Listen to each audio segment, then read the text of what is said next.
여러분 안녕하십니까? 이해하기 쉽게 법률 상식을 전해드리는 택수의 투시경 이택수입니다. 이번 시간에는 귀속재산, 일본인이 놓고 간 재산을 시효 취득 가능한가? 라는 주제로 말씀 올리겠습니다. 우선 구독, 좋아요, 알림 설정 부탁드립니다. 여러분도 다 아시다시피 우리는 36년간 일본의 지배를 받다가 45년 8월 15일 해방되었죠. 일본은 그동안 우리 조선 왕국은 전혀 꿈도 꾸지 못한 그 철도나 교량 건설 등 대규모 사업을 하느라 많은 비용을 투자를 했고, 아직도 이 경양 각지에 일본 제국이 건설한 흔적들이 산재해 있습니다. 일본이 그와 같이 많은 비용을 투자한 것은 일본이 한일 합방으로 우리나라를 영원히 일본 국토의 일부로 고착시키려는 의도가 있었기 때문이라고 봅니다. 국가 차원뿐만 아니라 일본 국민들도 우리나라의 토지 등 이 부동산을 많이 소유하고 있었죠. 그러다가 일본이 2차 세계대전에서 패망하여 우리나라에서 갑자기 철수하게 됐고, 그들이 갖고 있던 토지나 건물 등 부동산은 그대로 두고 떠났습니다. 이러한 재산들에 대하여 1945년 12월 6일 미 군정법령 33호에 의하여 1945년 8월 9일 현재 일본인 소유였던 재산을 45년 9월 25일자로 미 군정청의 소유로 했다가 48년 9월 11일 대한민국 정부로 이양하였습니다. 이와 같은 경위로 대한민국 정부에 이양된 일본인 재산, 아직 등기부상 일본 국적의 개인이나 법인 명의로 등기가 된 재산을 귀속재산, 이 국가에 귀속됐다는 의미입니다. 이 귀속재산이라고 불렀습니다. 우리 정부는 이러한 귀속재산을 처리하기 위하여 63년 5월 29일 귀속재산 처리에 관한 특별조치법을 제정을 해서 조선 총독부 소유는 대부분 국가 소유로 하고 일본인 개인 소유이었던 재산은 64년 12월 31일까지 일반인에게 매각하도록 했습니다. 그런데 64년 12월 말일까지 매매 계약이 체결되지 아니한 귀속재산은 그럼 어떻게 하기로 했느냐? 이 귀속재산 처리에 관한 특별조치법 부칙 5조에 의해서 65년 1월 1일부터 국가 소유로 된다는 것입니다. 그러므로 65년 1월 1일부터는 비록 등기부상 일본인 명의로 등기가 되어 있더라도 국가 소유로 돼서 귀속재산이라는 신세는 면하게 되었습니다. 여기에서 문제가 되는 것은 일본인이 소유하던 부동산을 우리나라 국민들이 일본인이 떠나고 없으니까 여러 가지 이유로 이를 점유하고 있었습니다. 그럴 경우 그 부동산을 점유하는 우리 일반 국민은 점유 취득 시효로 그 부동산의 소유권을 취득할 수 있는가가 매우 많이 문제가 됐고, 현재도 이와 같이 일본인 소유이었다가 국가 명의로 등기가 이전된 토지를 점유하고 있는 분들이 취득 시효 문제로 문의를 해오고 있는 실정입니다. 이 문제를 정리해 드리겠습니다. 첫째, 우리 대법원은 근본적으로 귀속재산에 대하여는 이를 점유하더라도 타주점유, 즉 타인이 주인인 점유로 간주를 해서 취득 시효의 대상이 되지 않는다는 입장입니다.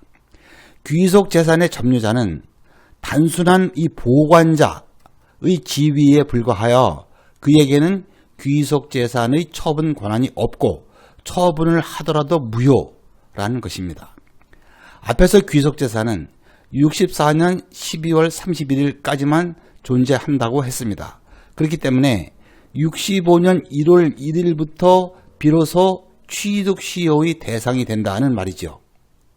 둘째, 64년 12월 31일 이전부터 점유를 개시한 경우 65년 1월 1일부터는 취득시효의 대상이 된다고 했는데, 그렇다면 65년 1월 1일부터는 자동적으로 자주점유가 돼서 자기가 주인인 점유가 돼서 20년이 경과한 85년 1월 1일에는 점유 취득 시효가 완성되는가입니다.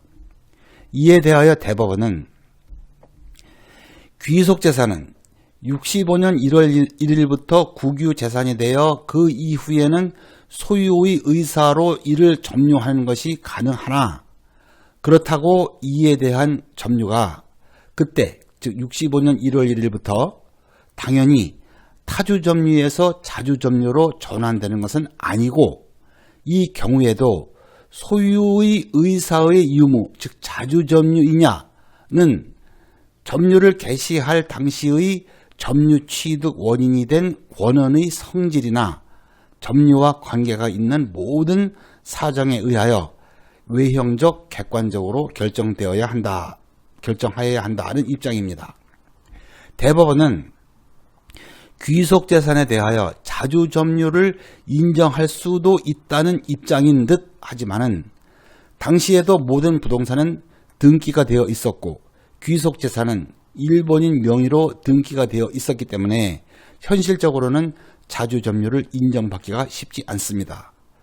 더욱이 대법원은 시효 취득을 주장하는 점유자가 사인, 즉 개인에게는 처분 권한이 없는 귀속재산이라는 사실을 알면서 이를 매수하여 점유한 경우에는 점유 개시 당시에 소유권 취득의 원인이 될 수 있는 법률 행위, 기타 법률 요건이 없이 그와 같은 법률 요건이 없다는 사실을 잘 알면서 타인 소유의 부동산을 무단 점유한 경우와 마찬가지로 자주점유의 추정이 번복된다고 봐야 할 것이다 라고 판결하기도 했습니다.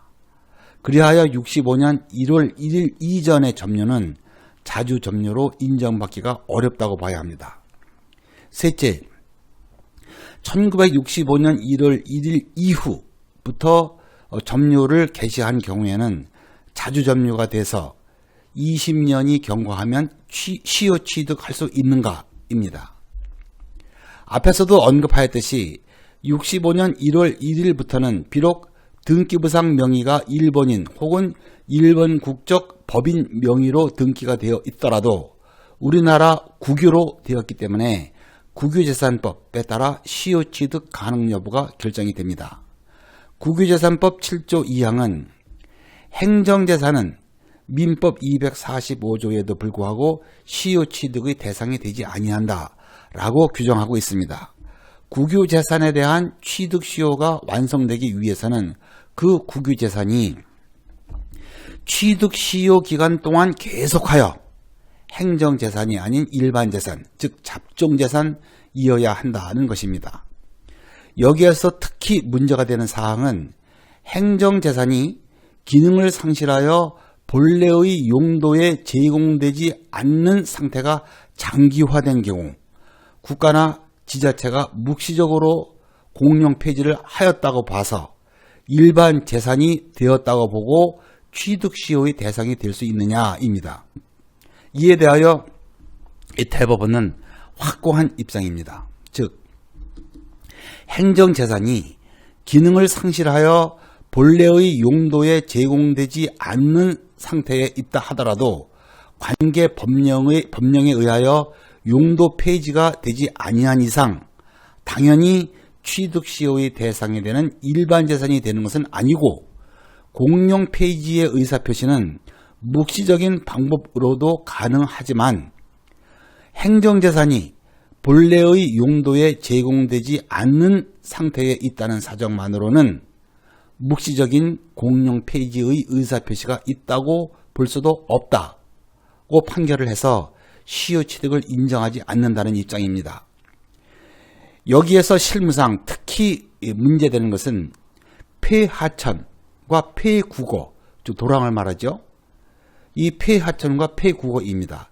대장이나 등기부상 지목은 하천이나 국어로 되어 있는데 장기간 대지나 전답으로 이용되어 하천이나 국어로서의 기능을 전혀 하지 못하고 있는 경우 우리 대법원은 제 기능을 하지 못하는 기간의 장단을 불문하고 이와 같은 이유로 취득시효를 인정하지 않고 있습니다. 대법원이 지나치게 국가의 편에 서 있다는 비난을 면하기가 어렵습니다. 이상 귀속재산의 취득시효에 대해서 알아봤습니다. 끝까지 시청해 주셔서 감사하고요. 다음도 유익한 주제로 뵙겠습니다.